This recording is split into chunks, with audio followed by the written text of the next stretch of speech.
So there are a couple of things that we want to say to you. There are two ways for you to approach this understanding of how you want to be vibrationally calibrated to who you are and what you really want. One is, if you get out ahead of it, then you have a much better opportunity of not having such a bumpy ride. If you don't get out ahead of it, you're going to have a bumpy ride, because if somebody's in your space and they're feeling great, you probably do too. And somebody's in your space and they're feeling rotten, you probably do too. And probably you are not feeling very powerful or very capable of holding your own, because you find yourself up and down. It's sort of a roller coaster ride that you're living.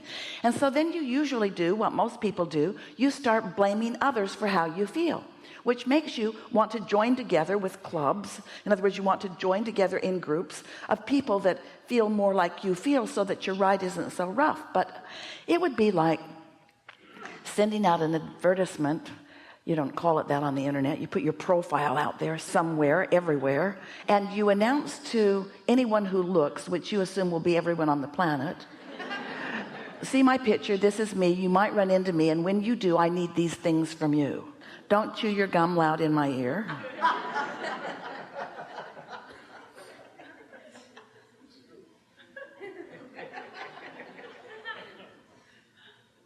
Oh, the list is long. We just received 400 things from you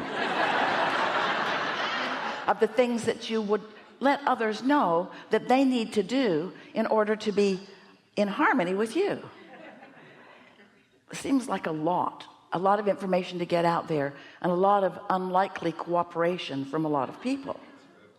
Or you could just tune to who you really are and what you really want, and you could own the room that you're standing in. In other words, you could be the dominant one. You could be the one that brings the best out of this one. So this one walks in the room and is really ornery, just had a terrible encounter with someone, and is really sort of seething and in the room with you, not because law of attraction brought this person there, but because you went home for Christmas. Law of attraction is at the heart of everything, but you know what we mean. You didn't set a goal, you just did what your family wanted you to do.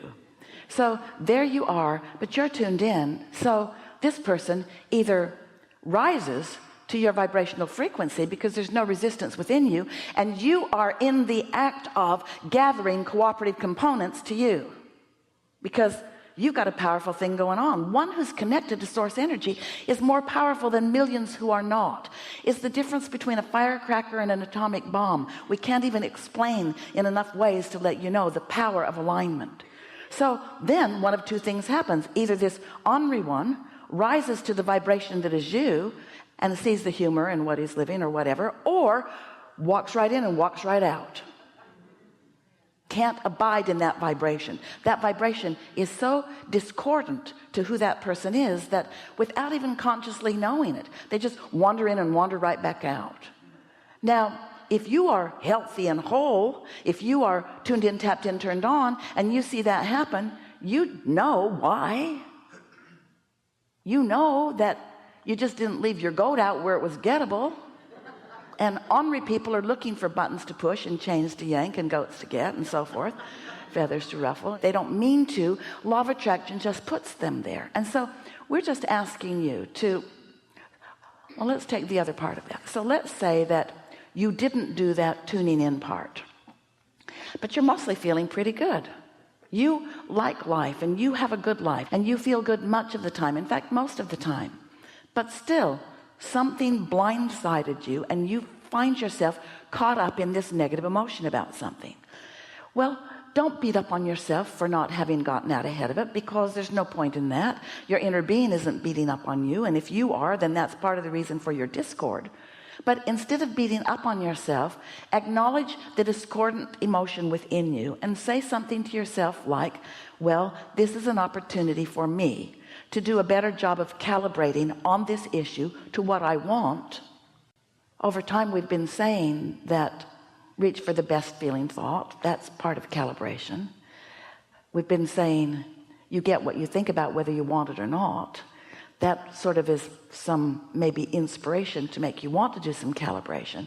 But mostly what we want you to know is what calibrating is just feeling for the emotion that feels better by offering thoughts that induce emotion, because you think thoughts and then you have an emotional response. And the reason that you have an emotional response to every thought you think, to every perception in every moment, to every word you speak, to every word you hear, to everything you focus upon, you have an emotional response. You do. The emotional response is somewhere on the emotional scale, and it's all about this and only about this. You were source energy before you came into this physical body. That part of you still remains source energy, even though you are here in this physical body. And that source energy part of you is aware of you all day, every day, everything that you're living. And your inner being has, you might call it an opinion, a perspective of whatever it is that you are experiencing. And that perspective is always pure positive energy. It is never ridden with resistance. So in every moment in time, there is this potential for calibration for you going on. And the reason that we give this responsibility, you might call it, opportunity, we like to call it, to you, is because your inner being will never calibrate to your problem. Esther tried for a long time to get us to understand what she meant. She'd say, clearly, Abraham, you need more information about this, because you're stubbornly remaining optimistic. But since your inner being, who is pure positive motion and pure positive energy, meaning resistance free, will not join you in your hatred or your meanness or your vulnerability or your insecurity or your feeling of sacrifice, when you find some reason to feel that way, what you're actually feeling is a separation. That's really too strong a word, because you're never going to be cut loose from your inner being. Sometimes when you feel real bad, you might wish you could get cut loose, because the reason you feel so bad is because your inner being feels so good. Really, Abraham, this is the time to tell me that? The reason you feel so bad is because you have become something so different than what you are calibrating to right now, that there's a tug of war going on inside of you. And your only option is to let go of the thought that is causing this separation, or move in the direction of what will close that gap. And so that's the game that we are calling calibration. In other words, deliberately reaching for thoughts that feel better. Deliberately reaching for thoughts that feel better. And noticing when you find one that does. It sounds so simple, but there is a vibrational science or physics behind it. And these things are always true. At your source, you are pure positive energy. You cannot remain at your source because you came intending to explore, to evaluate, and to decide, to find new things that you desire.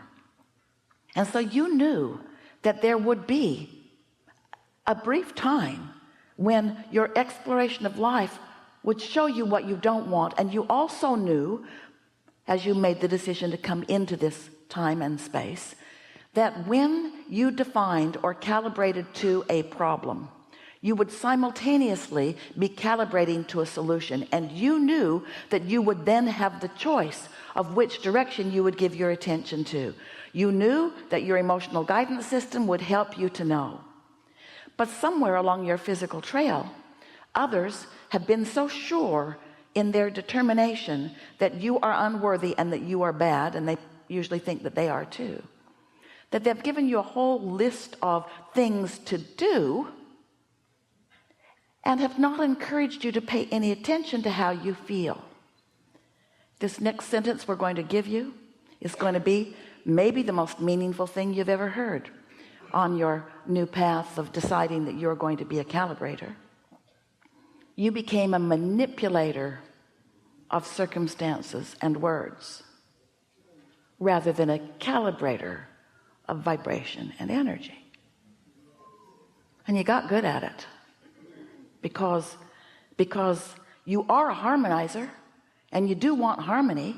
And if you're not factoring in the bigness of who you really are, if you're not factoring in the wholeness of who you really are, if you're not knowing what your emotional guidance system is about, if you don't know that negative emotion means You're not under the influence of this calibration, you're under the influence of some other. And what happens is, you're so wonderful. You are creators who do turn thoughts to things, and you are in love with the things that you've turned the thoughts to. And because you can see and hear and smell and taste and touch, that part of your world seems like the dominant part of your world. It seems like the way to go. It seems like saying things and doing things and getting other people to do things, which is what we are calling the manipulation of physical stuff, seems like the way to get things the way you want them to be and to live happily ever after. And certainly we don't disagree that someone who's paying attention and doing things on purpose is better off than someone who isn't. We're just saying there is so much better way of going about this, that if you will get to the heart of who you are and you will calibrate to your power and your clarity and your strength and your love, then you will have that energy that creates worlds flowing through you, and the cooperative components that you attract, that you gather to you, will be those that are in vibrational harmony with who you really are and what you really want. Does that make some sense to you? So we're eager to talk with you about anything that you want to talk about, and together we will calibrate. We don't want you to feel guarded about where you are, because there's a very strong likelihood that you want to talk about some situation where the situation has calibrated you away from where you want to be.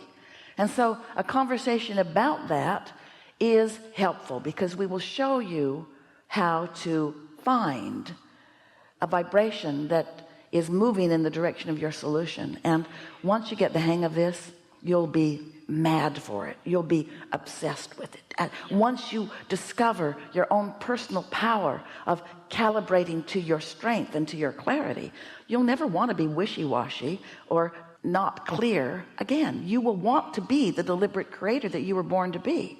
And with some very easy to identify tools and some very easy access of application of these tools, you can leave vibrations in different places so rapidly that what comes around you will be remarkably different right away,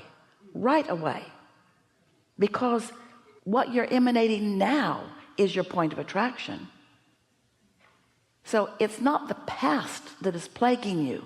It's your current attention of unwanted things in the past that causes you to continue to calibrate to unwanted things. This is way easier than we are making it out to be with all of these words. So what do you want to talk about? Some things. Oh, there's a lot of trouble in this room. So we just want to ask those of you who are indicating that you want to come and talk with us.